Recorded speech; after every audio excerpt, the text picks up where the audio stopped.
आज हम एक महत्वपूर्ण चैप्टर जो कि 3 महाद्वीपों में फैला हुआ साम्राज्य जो कि रोमन एम्पायर की बात हम कर रहे हैं, इसके दूसरे पार्ट की ओर है। हमने इसका फर्स्ट पार्ट बताया था और इसमें बहुत सारी बातें की शुरुआत की थी। उम्मीद करता हूँ कि आपने फर्स्ट पार्ट देख लिया होगा। अगर नहीं देखें तो एक बार उसको देख लें, फिर से इन क्रम को शुरू करते हुए इस पार्ट को देखें। पार्ट नंबर 2 है, जिसमें हम लोग पढ़ेंगे तीसरी शताब्दी का संकट यानी 3rd सेंचुरी में जो संकट बनी थी वह क्या थी। याद रखिए कि पहली और दूसरी शताब्दी जो थी वह शांति और समृद्धि के लिए जानी जाती थी। शांति मतलब वहाँ पर शांतिपूर्ण माहौल था, लोग एक दूसरे के सहयोगी थे। समृद्धि आई मीन परस्परस था, वहाँ पर खुशहाली थी, लोग अच्छे से अपना जीवन व्यतीत कर रहे थे और आर्थिक विस्तार भी हुआ था। जब शांति और समृद्धि होगी तो वहाँ पर आर्थिक विस्तार सुनिश्चित है। आर्थिक विस्तार भी हुआ था, तो पहली और दूसरी शताब्दी जो है शांति, समृद्धि और आर्थिक विस्तार के रूप में जानी गई, उसके प्रतीक के रूप में समझी गई। जबकि तीसरी शताब्दी जो था वह आंतरिक तनाव यानी अंतरकलह हमेशा होता था, चाहे वह साम्राज्य विस्तार के लिए हो चाहे जैसे भी हो, आंतरिक तनाव का संकेत लेकर के आई थी। अब बात करते हैं 225 ईस्वी में ईरान में एक अत्यधिक आक्रामक वंश उभर कर सामने आया। सन 225 ईस्वी में ईरान में एक अधिक आक्रामक वंश उभर कर सामने आया। इस वंश के लोग स्वयं को ससानी कहते थे, याद रखिएगा। 225 ईस्वी में 3 भाषाओं में लिखे एक शिलालेख में ईरान के शासक शापुर प्रथम ने दावा किया कि उन्होंने 60,000 रोमन सेना का सफाया कर दिया है। अब जो देखिए एक अभिलेख था, शिलालेख इसको बोलेंगे, जिस पर उकेरा गया था, 3 भाषाओं में लिखी गई थी। उसमें बताया गया कि ईरान के जो शासक शापुर प्रथम थे उन्होंने लगभग 60,000 रोमन सेना का सफाया कर दिया था और रोम साम्राज्य की पूर्वी राजधानी एंटियोक पर भी कब्जा कर लिया था। यह जानकारी जो 3 भाषाओं में लिखित शिलालेख से प्राप्त होती है कि शापुर प्रथम ने इस तरह से रोमन सेनाओं का सफाया किया था।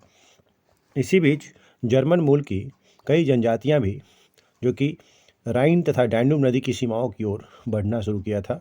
जर्मन मूल की बहुत सारे ट्राइबल लोग राइन और डैन्यूब नदी की सीमाओं की ओर बढ़ना शुरू किया, यानी उनका अपना क्षेत्र विस्तार करना शुरू कर दिया। रोमवासियों को डैन्यूब से आगे का क्षेत्र छोड़ने के लिए मजबूर होना पड़ा था। जो रोमवासी थे, अब उनकी यह मजबूरी हो गई कि उस क्षेत्र को छोड़ करके कहीं दूसरी जगह शिफ्ट होना पड़ा था। रोमवासी, जिसे विदेशी बर्बर यानी बारबेरियन कहा करते थे, रोमवासी उन लोगों को क्या कहते थे? बारबेरियन यानी विदेशी बर्बर। बर्बर मतलब सभ्यता से परे हुए, असभ्य के रूप में उसको समझा जाता था। 47 वर्षों के इस पीरियड में 25 सम्राट, यह दर्शाता है, यानी इतने लॉन्ग स्पैन ऑफ टाइम नहीं, इतने कम समय में इतने अधिक सम्राटों का आना जाना, यह दिखलाता है कि वहाँ की स्थिति बेहद तनावपूर्ण थी। 47 वर्षों में 25 सम्राट का होना यह सूचित करता है, यह दर्शाता है कि साम्राज्य की स्थिति बेहद तनावपूर्ण थी। जबकि आपने देखा कि पहली और दूसरी शताब्दी जो थी वो शांति और समृद्धि, साथ में आर्थिक विस्तार की प्रतीक थी। जबकि तीसरी शताब्दी क्या थी? आंतरिक तनाव का संकेत लेकर के आई थी, जो इससे प्रतीत होता है कि 47 वर्षों में 25 सम्राट आए थे। चलते हैं तो एक महत्वपूर्ण मुद्दे की ओर। दिनारियस, याद रखिएगा, दिनारियस एक महत्वपूर्ण प्रश्न बनेगा यहाँ पे। रोम का एक चांदी का सिक्का होता था। दिनारियस रोम का एक चांदी का सिक्का हुआ करता था, जिसमें लगभग 4.5 ग्राम विशुद्ध चांदी होती थी। यह याद रखिएगा, दिनारियस क्या था? एक चांदी का सिक्का था जिसमें चांदी की शुद्धता 4.5 ग्राम होती थी। विशुद्ध चांदी मतलब पूर्ण रूपेण चांदी। भूमध्य सागरीय तटों पर स्थापित बड़े शहरी केंद्र जो कि कार्थेज, सिकंदरिया और एंटियोक, इनमें सबसे बड़े थे। यानी जो हमने नाम बताया, भूमध्य सागरीय तट जिन पर स्थापित बहुत शहरी केंद्र, यानी बड़े बड़े शहरी केंद्र जिनका ऐतिहासिक पृष्ठभूमि रहा है, उनमें नाम याद रखना है, कार्थेज, सिकंदरिया और एंटियोक। ये सब बड़े शहरी केंद्र थे। साम्राज्यिक प्रणाली के मूल आधार थे, यानी यहाँ पर जो साम्राज्य स्थापित करने के जो बेसिक यानी आधारभूत ढांचा यहीं से तैयार किए जाते थे। इन्हीं शहरों के माध्यम से सरकार प्रांतीय ग्रामीण क्षेत्रों पर टैक्स लगाने में यानी कर लगाने में सफल हो पाती थी। स्थानीय उच्च वर्ग की अगर बात करें तो स्थानीय उच्च वर्ग रोमन साम्राज्य को कर वसूली और अपने क्षेत्रों के प्रशासन कार्य में यानी एडमिनिस्ट्रेटिव वर्क में सक्रिय सहायता करते थे। यानी एक्टिव पार्टिसिपेशन था उनका टैक्स वसूलने में और एडमिनिस्ट्रेशन में स्थानीय उच्च वर्गों का। सम्राट गैलिनस ने सेनेटरों को सैनिक कमान से हटाकर इस नए वर्ग के उदय को सुदृढ़ बना दिया था। सम्राट गैलिनस ने सेनेटर को सैनिक कमान से हटाकर इस नए वर्ग के उदय को सुदृढ़ बनाया और उन्होंने सेना में सेवा करने या इस तक पहुंच रखने पर पाबंदी लगा दी थी। यानी सेना में सेवा करने और साथ साथ यहाँ तक अपनी पहुँच रखने के लिए पाबंदी लगा दी ताकि साम्राज्य पर नियंत्रण बना रहे, साम्राज्य का नियंत्रण न खोए। सार्वजनिक स्नान गृह की भी बात की गई थी इसमें। सार्वजनिक स्नान गृह रोम के शहरी जीवन की एक खास विशेषता थी। इतना याद रखिएगा कि रोम के शहरी जीवन की एक विशेषता थी कि सार्वजनिक स्नान गृह यानी पब्लिक बाथरूम, इस तरह से शहरी लोगों को उच्च स्तर के मनोरंजन उपलब्ध थे। जो शहर में मनोरंजन इंटरटेनमेंट के साधन उच्च स्तर के अवेलेबल थे। एक कैलेंडर से तो यह भी पता चलता है कि एक वर्ष में कम से कम 176 दिन वहाँ कोई न कोई मनोरंजन कार्यक्रम या प्रदर्शन होता ही रहता था। यानी शहर के लोग अपने आप को इन सभी कार्यों में संलग्न रखा करते थे, क्योंकि वहाँ पर कोई न कोई कार्यक्रम का आयोजन या प्रदर्शन अवश्य ही होता था। आज भी हम लोग शहर में देखते हैं कि कहीं न कहीं कोई मेला, कहीं न कोई फंक्शन, कहीं न कहीं ओकेजन, मतलब ट्रेड फेयर, इस तरह से कुछ लगे ही होते हैं जिसमें लोग अपने आप को घूमने फिरने में मशगूल रखते हैं। निकटवर्ती पूर्व की अगर बात करें, रोमन साम्राज्य के भूमध्य सागरीय क्षेत्र में रहने वाले लोगों की दृष्टि से आप देखें तो बिल्कुल पूर्व का जो इलाका था, जैसे सीरिया, फिलिस्तीन और मेसोपोटामिया के प्रांतों, जो कि रोमन साम्राज्य के हिस्से थे, जो वर्तमान में जैसे आप अरब की बात करें, ये सब निकटवर्ती पूर्व में काउंट होते हैं। इन सब इलाकों का एक सामाजिक जो स्थान था, वहाँ देखें तो सब भूमध्य सागरीय क्षेत्र से जुड़ा हुआ था और उसकी स्थिति कुछ अलग थी। सेंट ऑगस्टिन 396 ईस्वी से उत्तरी अफ्रीका के हिप्पो नामक नगर के बिशप थे। याद रखिए, सेंट ऑगस्टिन यह हिप्पो नगर के बिशप थे। कब से? 396 से उत्तरी अफ्रीका के हिप्पो नामक नगर के बिशप थे। चर्च के बौद्धिक इतिहास में उनका स्थान उच्चतम था। जो चर्च का एक बौद्धिक इतिहास था, उनमें इन बिशपों का स्थान विशेष महत्वपूर्ण था। बिशप लोग ईसाई समुदाय के अत्यंत महत्वपूर्ण व्यक्ति माने जाते थे। याद रखिएगा, तो बिशप कौन थे? तो ईसाई समुदाय के बहुत महत्वपूर्ण व्यक्ति थे। अक्सर वे बहुत शक्तिशाली हुआ करते थे। यानी सेंट ऑगस्टिन हिप्पो नगर के बिशप थे। और बिशप कौन होते थे? तो एक ईसाई समुदाय के महत्वपूर्ण व्यक्ति थे जो अधिक शक्तिशाली हुआ करते थे। चर्च के बौद्धिक इतिहास में आप उनका स्थान देखें तो उच्चतम पाए, यानी सबसे ऊपर थे। कौन? बिशप। लिंग साक्षरता और संस्कृति की बात करें तो रोमन समाज में एकल परिवार यानी न्यूक्लियर फैमिली का चलन था। दासों को परिवार में सम्मिलित किया जाता था। यानी एक महत्वपूर्ण बात हुई कि वहाँ पर एक न्यूक्लियर फैमिली यानी एकल परिवार का चलन था, और दूसरा दासों को परिवार में सम्मिलित किया जाता था। रोम की महिलाओं को संपत्ति के स्वामित्व व संचालन के लिए व्यापक कानूनी अधिकार प्राप्त थे। यानी वहाँ की महिलाओं की स्थिति अच्छी थी, उनको स्वामित्व का अधिकार था संपत्ति में। साक्षरता की स्थिति जो थी वह काम चलाऊ थी, मतलब उतने पूर्ण रूप में साक्षर नहीं थे, लेकिन उतनी जितनी ज़रूरत थी उतनी जानकारी लोगों को थी। पोम्पेई नगर जो कि 79 ईस्वी में ज्वालामुखी फटने से दफन हो गया था। पोम्पेई नगर जो दफन हुआ, उसके पीछे वजह था ज्वालामुखी का फटना, जो कि कब हुआ था? 79 ईस्वी में। पोम्पेई की मुख्य गलियों की दीवारों पर अंकित किया गया है विज्ञापन, और समूचे शहर में जो अभिलेखन की गई थी वह सारी जानकारी प्राप्त होती हैं। पोम्पेई नगर की मुख्य गलियों की दीवारों पर कुछ अंकित किए गए विज्ञापन। उस समय दीवारों पर एडवर्टीजमेंट के लिए कुछ कोटेशन जो आज भी देखते हैं, कहीं कहीं दीवार पेंट करके लिखा जाता है, तो उस समय में भी पोम्पेई नगर में ऐसा देखने को मिला था। मिस्र में आज भी सैकड़ों पैपायरस बचे हुए हैं जिन पर अत्यधिक औपचारिक दस्तावेज, संविदा पत्र लिखे हुए हैं। तो जो पैपायरस के जो पेड़ होते थे, उनसे जो प्राप्त होता था कागज़, उस पे अधिक दस्तावेज लिखे जाते थे। उस समय यही व्यवहारिक साधन था जिसमें दस्तावेज, संविदा पत्र आदि लिखे जाते थे। लेकिन यह जो व्यवसाय संविदा पत्र हुआ या दस्तावेज हुआ, औपचारिक रूप से ऑफिशियल लेटर, ये सब व्यावसायिक लिपिकों के द्वारा लिखा जाता था। जो कमर्शियल क्लर्क हुआ करते थे, उनके द्वारा लिखा जाता था। यहाँ साक्षरता निश्चित रूप से कुछ वर्गों के लोगों में ही अपेक्षाकृत अधिक व्यापक थी। जैसे साक्षरता की बात हम करें, तभी काम चलाऊ थी, इसका मतलब कुछ लोग साक्षर जरूर थे, शिक्षित थे, जैसे कि सैनिकों, फौजी अफसरों, संपदा प्रबंधक जो उसका हिसाब किताब रखा करते थे। रोमन साम्राज्य में सांस्कृतिक विविधता कई रूपों एवं स्तरों पर दिखाई देती है। रोमन साम्राज्य में जो कल्चरल डाइवर्सिटी थी वह अलग अलग स्तर पर दिखाई देती हैं। धार्मिक संप्रदाय के आधार पर, देवी देवताओं की भरपूर विविधताओं के आधार पर, बोलचाल की अनेक भाषाएं, वेशभूषा की विविध शैली, खान पान, सामाजिक संगठन की जब बात करें तो जनजाति एवं अन्य लोग, इस तरह से जो सांस्कृतिक विविधता के जो पहलू थे वे कौन कौन थे? धार्मिक संप्रदाय, देवी देवता, बोलचाल की अनेक भाषाएं, वेशभूषा, खान पान, सामाजिक संगठन, इस तरह से इन सभी पहलुओं पे सांस्कृतिक विविधता देखने को मिली थी। अगर भाषाओं की बात करें, भाषाएं भी अलग अलग थी। अमराइक अमराइक भाषा जो फरात के पश्चिमी भाग में बोली जाती थी, कॉप्टिक भाषा जो मिस्र में बोली जाती थी, प्यूनिक जो उत्तरी अफ्रीका की भाषा थी, और कैल्टिक जो बर्बर, स्पेन तथा उत्तर पश्चिमी भाग में बोली जाती थी।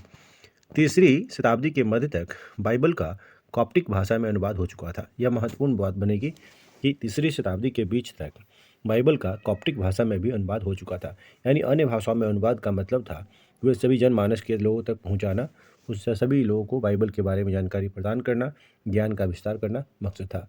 आर्थिक विस्तार की अगर बात करें तो साम्राज्य में बंदरगाहों, खादानों, ईंट भट्ठों, जैतून के तेल की फैक्ट्रियाँ आदि काफ़ी संख्या में थी, जिससे उनकी आर्थिक स्थिति का पता चलता है। आप देखेंगे जहाँ पर उद्योग धंधे हैं, इसका मतलब वहाँ की आर्थिक स्थिति अच्छी चल रही है, कारण उनके आमदनी के साधन निश्चित रूप से वहाँ उपलब्ध है। तो आर्थिक विस्तार की अगर बात करें तो साम्राज्य में यानी रोमन साम्राज्य में बंदरगाह भी थे, खान भी था, खादान भी था, ईंट भट्ठे का भी स्थान था, जैतून के तेल की फैक्ट्रियाँ थी आदि काफ़ी संख्या में थी, जिससे कि उनकी आर्थिक स्थिति का अंदाज़ा लग सकता था।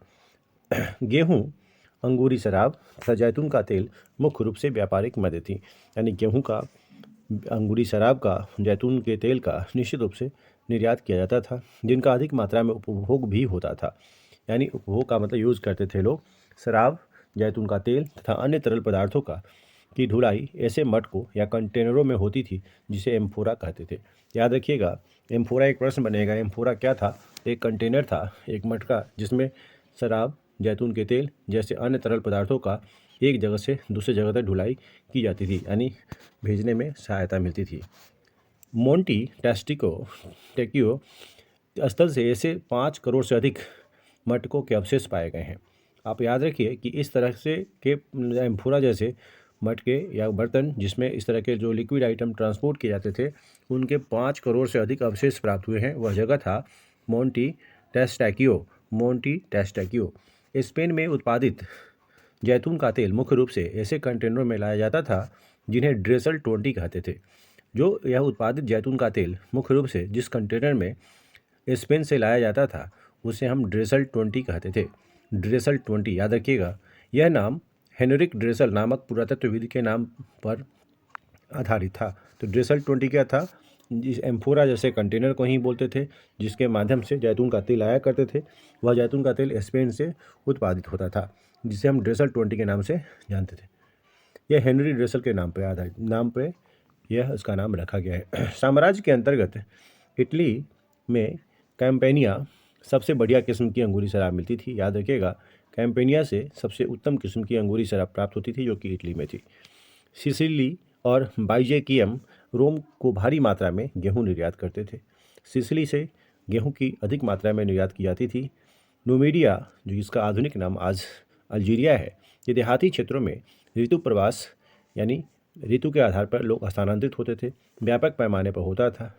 जो यायावर समूह है या घुमंतु इसको बोले, चरवाहे अपने साथ ओवन आकार का टेंट लेकर, झोपड़ियाँ जिन्हें मैपालिया कहते थे, इधर उधर घूमते फिरते रहते थे। जो चोटियों पर बसे गांव में रहते थे, इन गांव को कैस्टेला कहा जाता था। याद रखिएगा, वे घुमक्कड़ जाति के लोग जहाँ जो एक ओवन आकार का जो आकृति टेंट रखा करते थे, जिन्हें मैपालिया कहते थे, इधर उधर घुमा फिरा करते थे। चूँकि वह यायावर समुदाय के लोग थे जो चोटियों पर बसे गाँव में रहते थे। इन गाँवों को कैस्टेला कहा जाता था। जल शक्ति से मशीनें चलती थी, यानी वाटर पावर जो है ना, उस समय यह इस मशीन को चलाने के लिए यूज़ किया करते थे। अभी हम कुछ देर पहले ऋतु प्रवास की बात किए थे। ऋतु प्रवास का तात्पर्य यह है कि ऊंचे पहाड़ी क्षेत्रों और नीचे के मैदानी इलाकों में भेड़, बकरियों तथा अन्य जानवरों को चराने के लिए चारागाहों की खोज में जो ग्वाले थे या चरवाहे थे, मौसम के अनुसार उनका वार्षिक आवागमन होता था। इसी को ऋतु प्रवास के नाम से हम लोग जानते हैं। यानी अपनी ज़रूरत के हिसाब से, मौसम के हिसाब से लोग स्थान परिवर्तित करते थे। इसको हम ऋतु प्रवास के नाम से जानते हैं। बैंकिंग व्यवस्था का भी प्रचलन था। बैंकिंग व्यवस्था थी उस समय, धन का व्यापक प्रयोग हुआ करता था। अब आप अंदाज़ा लगा लीजिए, उस समय एक बैंकिंग की व्यवस्था थी, यानी धन का किसी न किसी के पास संचयन रहा होगा जो बैंक के रूप में यूज़ किया करते थे उसको, और उसका धन का व्यापक प्रयोग भी होता था ज़रूरत पड़ने पर। श्रमिकों पर नियंत्रण की अगर बात करें, रोम की अर्थव्यवस्था में अधिकांश श्रम दासों द्वारा ही किया जाता था। यानी अधिकांश मजदूरी दास यानी गुलामों द्वारा ही किया जाता था। ऑगस्टस के शासनकाल में इटली की कुल आबादी का लगभग 75 लाख में जो 30 लाख दास थे। अब यह बहुत बहुत महत्वपूर्ण डाटा है कि ऑगस्टस के शासनकाल में इटली की जो कुल आबादी लगभग 75 लाख थी, जिनमें से 30 लाख दास ही थे। अच्छा, स्लैब ब्रीडिंग क्या था? दास प्रजनन गुलामों की संख्या बढ़ाने के लिए ऐसी प्रथा थी जिसके अंतर्गत दासियों और उनके मर्दों को अधिकांश बच्चे पैदा करने के लिए प्रोत्साहित किया जाता था, जिसे स्लैब ब्रीडिंग कहा गया। उनके बच्चे भी आगे चलकर दास ही बना करते थे, यानी उनका मकसद ही था कि दास बनना। तो इस तरह से ये सारी बातें जो आपको ध्यान में रखनी है। अब कुछ और महत्वपूर्ण बातें जो आपको ध्यान में रखनी है वह क्या है, इसको थोड़ा ध्यान रखिए। तो वहाँ की सामाजिक श्रेणियाँ क्या थी? वहाँ की जो सामाजिक श्रेणियाँ थी या दासों के प्रति जो व्यवहार था वह क्या था? ऐसा याद रखिए इसमें कि जो वरिष्ठ प्लिनी ने सिकंदरिया की फ्रैंकिंसेस जो था एक यूरोपीय नाम जो वास्तव में एक सुगंधित रॉल है, जिसका प्रयोग धूप, अगरबत्ती और इत्र बनाने के लिए किया जाता था।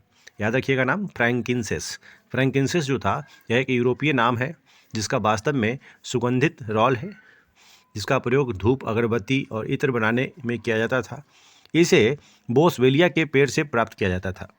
इस पेड़ के तने में बड़ा सा छेद करके इसके रस को बहने दिया जाता था और उस रस सूखने पर रॉल प्राप्त किया जाता था।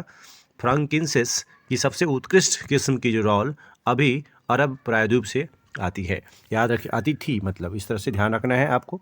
और एक महत्वपूर्ण बात और भी याद रखना है कि हजारों श्रमिक जो थे वह गुलामी के काम के कारण आत्मसमर्पण कर देते थे। ऐसा देखने को मिला कब? दूसरी शताब्दी की प्रारंभिक अवधि में एक लेखक ने यह बताता है, यानी लेखक ने यह जानकारी दी कि हजारों श्रमिक गुलामी के काम करने के लिए आत्मसमर्पण करते थे। हालांकि वे मुक्त हैं, फिर भी दूसरे शब्दों में आप कहें तो बहुत से गरीब परिवार ने तो जीवित रहने के लिए ही ऋणबद्धता स्वीकार कर ली थी। यानी ऋण हमेशा उनके ऊपर चढ़ा रहता था, इसलिए ऋणबद्धता ही स्वीकार कर लिया। अगर जिंदा है तो उनको ऋण में ही जिंदा रहना पड़ेगा, कर्ज लेके ही रहना है।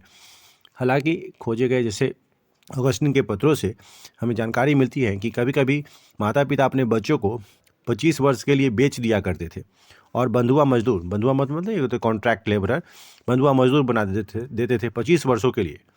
उन्होंने एक बार तो जानकारी प्राप्त की वकील के माध्यम से, तो बोला कि अगर पिता की मृत्यु हो जाने पर क्या होता था। तो इसके लिए क्या हुआ, ग्रामीण ऋणग्रस्तता और अधिक जो व्यवस्था थी वहाँ की, उससे एक जानकारी प्राप्त हुआ कि वे लोग अगर गुलाम ही होते थे, लेकिन वह पापा अगर उसके मर गए उसके बाद भी उनको गुलामी के एग्रीमेंट को फुलफ़िल करना पड़ता था, क्योंकि वह एग्रीमेंट वह कम से कम 25 वर्षों के लिए किया गया होता था। तो थोड़ा सा ध्यान रखना है, इस तरह की चीज़ें वहाँ पे थी। सामाजिक श्रेणियों की अगर बात करें तो सामाजिक श्रेणी जो है वह अलग अलग संरचनाओं में बटी हुई थी। एक प्रकार आप ध्यान रखें, सामाजिक समूह जो थे, इतिहासकार टैसिटस ने बताया कि वहाँ की जो प्रारंभिक समाज थे वह अलग अलग समूह में विभाजित था। जैसे सेनेटर थे एक, दूसरे अश्वारोही थे। वर्ग के प्रमुख सदस्य जो थे वो जनता के एक बहुत ही ऑनरेबल वर्ग हुआ करते थे, जनता का सम्मानीय वर्ग जिसका संबंध महान घरानों से था। फूहर तीसरा वर्ग था जो कि निम्नतम वर्ग में आता था। उसका मकसद था कि वह सेवा करना, सत्कार करना, राइट है ना। तो फूहर निम्नतर यानी कमीनकारू वर्ग था, जिसके अनुसार सर्कस और थिएटर, साथ में तमाशे दिखाने इत्यादि इस तरह के काम होते थे। और फाइनली एक जो वर्ग था वह दास। तो वह दास वर्ग की बात करें तो जो गुलामी वाला जीवन जीने वाले लोग। तीसरी शताब्दी के जो शुरुआत के वर्षों में सेनेटों की संख्या जो थी वह लगभग 1000 हो गई थी। अब जो है लेकिन कुल सेनेटर जो थे उसके लगभग आधे से अधिक वह इतावली यानी इटली के परिवार से ही संबंधित थे। और एक बात और ध्यान रखिएगा, जो दो प्रमुख टैसिटस द्वारा उल्लिखित दो समूह जो थे वह सेनेटर और नाइट यानी अश्वारोही बोले, वह एक अभिजात वर्ग बन चुके थे जिसको हम एरिस्टोक्रेसी के नाम से जानते हैं। अब यह इसके लिए एक बात और भी ध्यान रखिएगा कि इसके कम से कम आधे परिवार जो थे वह अफ्रीका और पूर्वी मूल के थे। यानी अभिजात वर्गों के जो आधे से अधिक लोग जो थे वह अफ्रीकी या पूर्वी मूल के थे। अभी अश्वारोही की हम बात कर रहे थे, जिसको इक्वेटस के नाम से जानते हैं, या नाइट वर्ग आप पारंपरिक रूप से समझे तो दूसरा सबसे अधिक शक्तिशाली और धनवान समूह था। मूल रूप से वह ऐसे परिवार से संबंधित थे जिनकी संपत्ति उन्हें घुर सेना में भर्ती होने की औपचारिक योग्यता प्रदान करती थी, इसलिए उन्हें इक्वेटस कहा जाता था। सेनेटरों की तरह ही अधिकतर नाइट जमींदार हुआ करते थे, लेकिन सेनेटरों के विपरीत उनमें कई लोग जहाज़ों के मालिक भी हुआ करते थे, व्यापारी भी थे और साहूकार यानी बैंकर भी होते थे। यानी वे व्यापारिक क्रियाकलापों में संलग्न रहा करते थे, यह याद रखिएगा। अब एक और महत्वपूर्ण बातें हैं जिसको ध्यान से रखना है। परवर्ती मुगल काल में चूँकि इनका काल विभाजन किया गया था, जो 4वीं शताब्दी में भी अनेक सांस्कृतिक और आर्थिक हलचल हुआ था। यानी 4वीं शताब्दी जो है वह सांस्कृतिक और आर्थिक हलचल से परिपूर्ण थी। सांस्कृतिक स्तर पर देखें, इस अवधि में लोगों के धार्मिक जीवन में अनेक महत्वपूर्ण परिवर्तन हुए, जिनमें से एक था क्या, सम्राट कॉन्स्टेंटाइन द्वारा ईसाई धर्म को राजधर्म बना लेने का निर्णय, जबकि दूसरा था, यानी कॉन्स्टेंटाइन ने ईसाई धर्म को राजधर्म घोषित कर दिया। अच्छा, दूसरा था 7वीं शताब्दी में इस्लाम का उदय। 7वीं शताब्दी में इस्लाम का उदय, लेकिन राज्य के ढांचे में भी उतने महत्वपूर्ण परिवर्तन हुए। यानी यह सब परिवर्तन का वक्त था। यह परवर्ती काल का ही वक्त है जिसमें परिवर्तन देखने को मिला। ये परिवर्तन सम्राट डायोक्लिशियन के समय से प्रारंभ हुए थे। ये सारे जो परिवर्तन थे वह डायोक्लिशियन के समय से प्राप्त हुए थे, इतना ध्यान रखिएगा। और कॉन्स्टेंटाइन ने इसमें कुछ परिवर्तनों को पुख्ता भी बनाया था। एक सबसे महत्वपूर्ण बात और है कि उनके द्वारा मुख्य रूप से मौद्रिक क्षेत्र में, यानी मुद्रा के क्षेत्र में कुछ नए परिवर्तन किए गए। उनमें एक नाम आता है सॉलिडस। सॉलिडस जो था एक नया सिक्का था। सॉलिडस नाम का एक नया सिक्का चलाया गया जो 4.5 ग्राम शुद्ध सोने का बना हुआ था। यह सिक्का जो था रोम साम्राज्य समाप्त होने के बाद भी चलता रहा। यह सिक्के, यानी सॉलिडस सिक्के जो सोने के थे, बहुत बड़े पैमाने पर ढाले जाते थे और लाखों करोड़ों की संख्या में इनका चलन था, यानी वह यूज में थे। कॉन्स्टेंटाइन का एक अन्य जो नया इन्वेंशन कहें, नवाचार कहें, वह एक दूसरी राजधानी कस्तुनतुनिया, जिस कॉन्स्टेंटिनोपल का निर्माण किया, जो हाँ तुर्की में आजकल इस्तांबुल नगर बसा हुआ है। याद रखिए, कस्तुनतुनिया जहाँ कि तुर्की में आज इस्तांबुल नगर बसा हुआ है, पहले इसे बाइजेंटाइन कहा जाता था। यह राजधानी 3 ओर से समुद्र से घिरी हुई थी। चूँकि नई राजधानी के लिए नई सेनेट की ज़रूरत थी, इसलिए 4वीं शताब्दी में शासक वर्गों में भी काफ़ी तेज़ी से विस्तार हुआ था। तो इतनी सारी बातें आपको थोड़ा ध्यान में रखनी है। और इसमें एक और महत्वपूर्ण बात है कि एकास्म, याद रखिए, एकास्म इसका अर्थ होता है एक बड़ी चट्टान का टुकड़ा, परंतु इसका प्रयोग यहाँ पर मानव इकाइयों के लिए किया गया है। जब हम कहते हैं कि समाज अथवा संस्कृति एकास्म है, तो उसका अर्थ है कि उसमें विविधता की कमी है, यानी डाइवर्सिटी की कमी है, और उसमें आंतरिक एक रूपता है। उसी को हम एकास्म के नाम से जानते हैं। अच्छा, ईसाईकरण, अभी आपने सुना था ईसाईकरण क्या है। तो ईसाईकरण उस प्रक्रिया को बोलते हैं जिसके द्वारा ईसाई धर्म भिन्न भिन्न जन समूहों के बीच में फैलाया गया और वहाँ पर प्रमुख धर्म बना दिया गया। उसको हम क्या बोलेंगे, ईसाईकरण के नाम से जानते हैं। उनको ईसाई बनाने के लिए कोशिश की गई। अब कुल मिलाकर के रोमन साम्राज्य का एक अन्य बड़ा धर्म यहूदी धर्म याद रखिएगा, यहूदी धर्म था रोमन साम्राज्य का एक बहुत बड़ा धर्म। चूँकि यूनान और रोमवासियों की जो पारंपरिक धार्मिक संस्कृति थी बहुदेववादी थी, और लोग अनेक पंथों एवं उपासनाओं को विश्वास से मानते थे, जैसे कि जुपिटर, जूनो, मिनर्वा, मार्स जैसे अनेक रोमन इतालवी जो देवी देवता हैं उनकी पूजा किया करते थे। जिसके लिए साम्राज्य भर में हजारों मठ, मंदिर, देवालय बनाए गए थे। बहुदेववादी जो थे किसी एक नाम से नहीं पुकारते थे। इसलिए आप याद रखें, रोमन साम्राज्य का एक अन्य बड़ा धर्म था यहूदी धर्म, और यहूदी धर्म भी एकास्म यानी विविधताहीन नहीं था, यानी उसमें भी विविधता थी। परंतु परवर्ती पुराकाल में यहूदी धर्म में अनेक विविधताएं देखने को मिली थी, जो समय रहते लोगों को ज्ञात भी हुआ। अगर हम बात करें अरब प्रदेश में शुरू होने वाले इस्लाम के विस्तार की, तो प्राचीन विश्व की इतिहास की सबसे बड़ी राजनीतिक क्रांति कहा गया उसे। यह जो परिवर्तन हुआ उसमें इसे राजनीतिक क्रांति का नाम दिया गया। 642 ईस्वी तक, जब पैगंबर मोहम्मद की मृत्यु को मुश्किल से 10 साल हुए थे, पूर्वी रोमन और ससानी दोनों राज्यों के बड़े भागों में भीषण युद्ध के बाद अरबों के कब्जों में आ गए थे। यानी अरब प्रायद्वीप, वहाँ रहने वाले अनेक जनजातियों के एकीकरण के कारण ही इस्लाम धर्म का क्षेत्रीय विस्तार हुआ था। याद रखिएगा।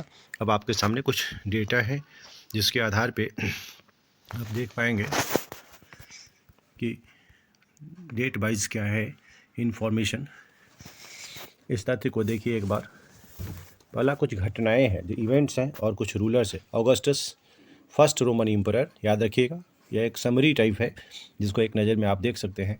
ऑगस्टस जो पहला रोमन सम्राट व प्रथम रोम सम्राट ऑगस्टस, जो 27 ईस्वी पूर्व में ऑक्टेवियन द्वारा स्थापित, जिससे प्रिंसिपेट कहा गया, वह आपको ऑगस्टस कहने लगा था, अपने आप को ऑगस्टस कहने लगा था। याद रखिएगा। दूसरा है वरिष्ठ प्लिनी का जीवन जो था और ज्वालामुखी फटने से उसकी मृत्यु, यानी रोमन नगर में पोम्पई को भी अपने लावे में दफन कर दिया था। यानी जब ज्वालामुखी फटा था उसमें उसकी मृत्यु हो गई थी। तो इस तरह से इसकी जानकारी आप ध्यान रखें। इस डेट को आप थोड़ा सा एक बार ज़रूर गो थ्रू कर लेंगे, क्या क्या लिखा हुआ है। जैसे टिबेरियस है, विशाल यहूदी, तिबेरियस के शासनकाल में विशाल यहूदी विद्रोह हुआ था, रोमन सेनाओं का जेरूशलेम पर कब्जा हुआ था। एक और भी इन्फॉर्मेशन है, ट्राजन की जो एक एक्सपेक्टेशन थी कि पूरा विजय सिकंदर की तरह हासिल करना, पूरब में जितने भी हैं उन सबको अपने क्षेत्र में ले लेना। ट्राजन की पूर्व में विजयों के बाद रोमन साम्राज्य का अधिकतम विस्तार हुआ था। अगला है 212 ईस्वी में, आप देखें साम्राज्य के सभी मुक्त व्यापारियों को रोमन नागरिकों का दर्जा दे दिया गया। 224 में वही ईरान में एक नया वंश स्थापित हुआ जिनके पूर्वज ससान के नाम से थे, इस पर ससानी कहा गया। 250 के जो दशक में आप देखें तो फारस वासियों को ने फरात के पश्चिम में रोमन प्रदेश पर आक्रमण कर लिया था, और उसमें कुछ प्रदेश जो थे कार्थेज के साइप्रस वासी बिशप को मृत्युदंड दिया था। गैलिनस ने फिर से सेना संगठित की 260 का दशक, और 273 ईस्वी में आप देखें तो एक्चुअली रोम वासियों का नगर कारवा नगर, वह पामायरा, याद रखिएगा पामायरा का कारवा नगर रोम वासियों द्वारा नष्ट कर दिया गया था। 297 ईस्वी में डायलोक्लीशियन ने 100 प्रांतों में साम्राज्य का पुनर्गठन फिर से किया। कॉन्स्टेंटाइन ने एक नया सिक्का चलाया था, सोने का सिक्का, जो सॉलिडस नाम से जाना गया।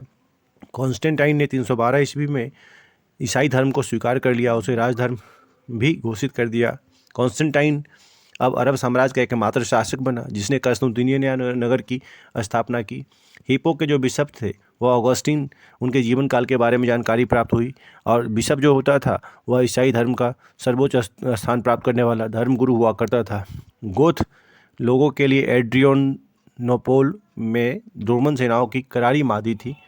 391 में देखिए आप, तो इस तरह से बहुत सारे परिवर्तन देखने को मिले थे।